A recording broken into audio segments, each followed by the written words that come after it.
everyone. Thanks so much for joining me. I know I'm a few minutes late, but we're here. So I'm going to check on my end if I'm set up properly. And I can't believe it's Thursday already. I was really excited about sort of continuing my topic that I covered on Tuesday. And I thought I had so much conversation around it that I just thought, let's just keep going, right, with the conversation. And what I was pinpointing was something not often talked about, okay? So if you don't know me, I'm Ilima Hong, and I talk about wellness and positivity. And I'm here live here on my page as well as I go on TikTok, but I'm live Tuesdays and Thursdays right about 6:30 p.m. Eastern. And it's a quick check-in with all of you. I'm so thankful. I put it out today in a post. Thankful just with the support and the following that I've been able to create on my page. It's been amazing. And so I thought, well, with more of you being really interested in making wellness your priority this year, then I'm going to show you. I'm going to give you exactly what you're looking for, even cover things that maybe in topics that you're not aware of, right? That's really the fun thing about this. Um, Creating wellness is sort of it's such a broad topic, right? And it can span and cover so many areas of your life: your physical wellness, your emotional, your mental wellness, relationships with not only you, with yourself, but with your partners, your loved ones, relationships with time, energy, money. So there's so many things to talk about, but what I really focus on in my lives here is the serious impact that negative self talk has. Okay? I call it our critical inner voice, right? I've referred to it as negative self talk, limiting beliefs, and that sort of thing. And that's kind of where I stay to home, to really drive home that important message. Especially for my target is really women, whether you're in a professional career, whether you're stay at home moms, or you're not having your own children necessarily, but really it's to help you. And you're over your 30s, you're heading into your 50s like me, and you're really beginning to notice that um, you haven't put yourself first. You haven't given yourself the self care that you should be giving yourself. And I just sort of help come along the side for you, and I give you some of those ideas, right? Um, and I definitely want to offer these strategies and these wellness practices that are very practical. Okay, so that's me. I'm very practical, and I want kind of results now, right? I know it's a process, but I also kind of really like to have a takeaway. So I gear my lives around that. I give you one real strategy to use. But if you want to dive deeper into this subject, find other strategies, see how you have to create a continuum of items and ideas and practices so that you are addressing all parts of your wellness. If you want more of that, that's in my Facebook group, Essential Wellness and Abundance. And you'll see a link to that in my comments, okay? So go ahead and check that out. You will also be able to access a free wellness checklist. So that's in there too. I'll go to put that in the comments. And that checklist just gives you a quick glimpse and view of what you can do today, like right away, to start your journey to feeling better, thinking more positively about yourself and about life. Okay? So again, if you don't know me, I'm Ilima Hong. I talk about wellness and positivity. I'm 52 years old. I have 25 plus years of experience in business, and then more recently, education administration. I've worked with employees in employee relations, mediations. I've worked with students and parents around personal development, age appropriate development for the students, and parenting. So that's sort of me. And I'm sorry, I have 2 adult children in college right now and a wonderful husband. And I have a dog too. You've seen that too in some of my videos. So that's me. And then I come here to you today with some experience like that, like business experience, but then I've also had to use some of these stress reducing strategies on myself more seriously in 2022 when I came across a situation at work that required me to make an incredible shift in my thinking, in my position, in my professional identity. And it was all driven by something that was completely out of my control. And, if you're like me, kind of more mature in your career, you kind of thought you had everything figured out. You thought, like, okay, I'm going to go down this path. I'm going to get certified. I'm going to get trained, qualified. I'm going to contribute to my profession as much as I can. And then something comes along and completely shifts it. And that happened to me. I had no input whatsoever. And I'm not used to that, but that happened. And then I had to regroup. And if you're in a household with family members, you also know when something really jarring like that could happen abruptly. Your kids and your husband and your family, they're kind of looking to you to say, are you okay? Were you hurt? Are you, who did this to you? And that sort of thing. And they're trying to find something to come across and protect you. Okay. So when that was all happening, I had to seriously start meditating, start doing some soul searching of my own, and I came up with these strategies of my own that were very effective, and it helped me to regroup.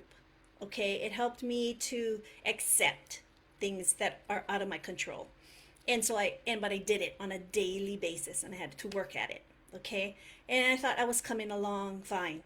And then at the end of 2022, I lost a very close, dear, dear, dear loved one suddenly. And I thought I was going to just fall backwards. And so I had to ramp up those practices to keep myself healthy, emotionally sane, and settled. And so that I could keep going on in my life, right? And I could be the example for my children and my family. And then it occurred to me that these are normal life challenges, and I imagine many people go through. And if, who are they turning to help them overcome that kind of jarring, unexpected news and shifts in their life? Okay, so that's me, right? That's sort of what I like to do.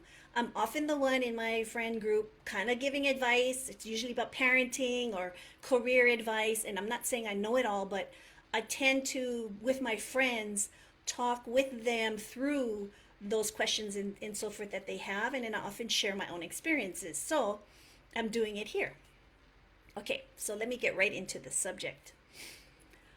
I mentioned here on my live that, also before I forget, I'm going to put the link to the wellness checklist in my comments. I'm going to put a link to my Facebook group if you want more information about this. Go ahead if you're watching and type in live, hashtag live or hashtag replay, because you'll still see this on my page. If you're not following my page, go ahead and follow. If you're not in my group, go ahead and jump in. It's not difficult. And you'll really get more in-depth information. Okay.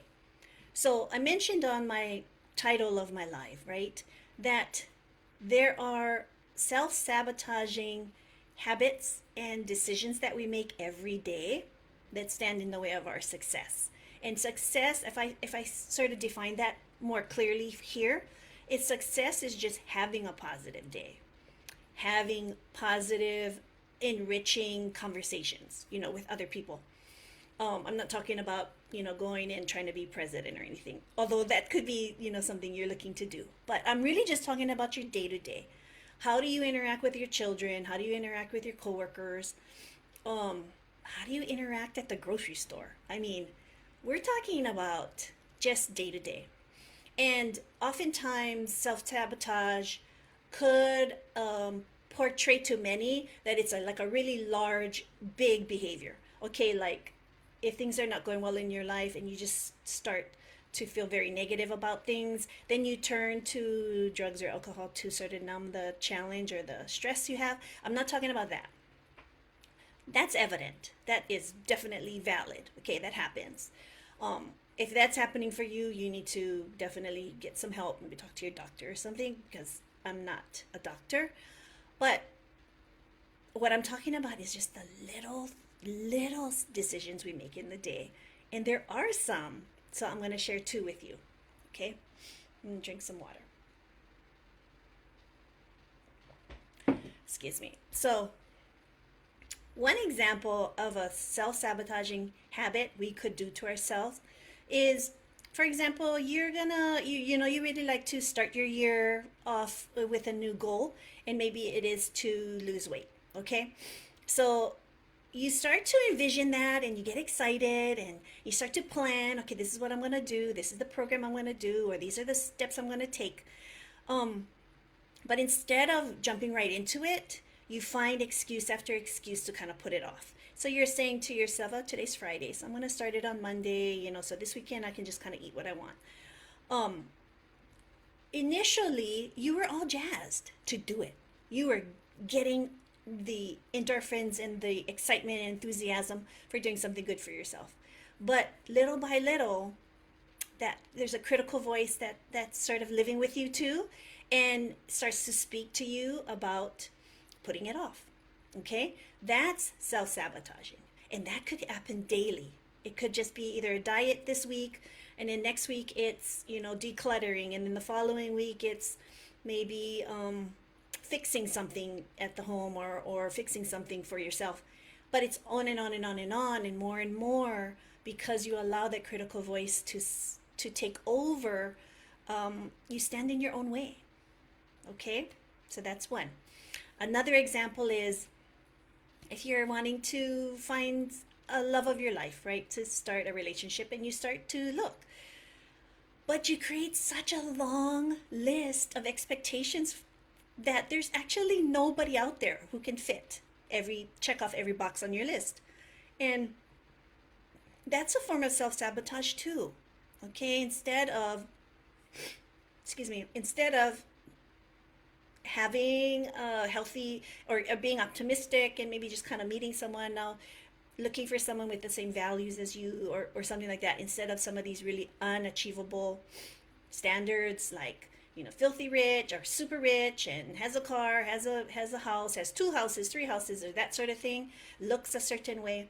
So you have all of these expectations, and they can't meet it. So then where does that put you, right? It puts you back into the discomfort that you've gotten used to. And the discomfort is, well, then I don't need to be in a relationship because I can't find that person, right? So you are actually setting yourself up to not accomplish anything. Okay? These are just daily, just little cuts that you're going to endure. And we all do. But you don't have to. Okay? And the one thing for sure that can reverse this process, but it requires some of your daily attention too, is practicing gratitude. And you hear that a lot. It's trendy. You hear it in so many things. There's so many products around it. But that's a go-to. That's a go-to practice. And many people don't practice it and aren't committed. So I offer real tips and practical strategies to get that into your life daily. And it's easy once you have a routine. Okay? So that's sort of what I wanted to cover. I just check in every Tuesday and Thursday. My name is Ilima Hong. I talk about wellness and positivity, and I'd love for you to join my community easily by just looking here. I'm going to add it here to my comments. Yeah, I'll put it in here. Oh, here it is. I'll put it in here right when I'm done. You'll see it. Go ahead and put hashtag live or hashtag replay. Check out my comments. You'll see my Facebook group and a free wellness checklist that you can have for yourself. And I'll see you again next Tuesday. But in the meantime, from today till next Tuesday, I'll see you on my page. Leave me any questions that you have. And I really hope you have a great day.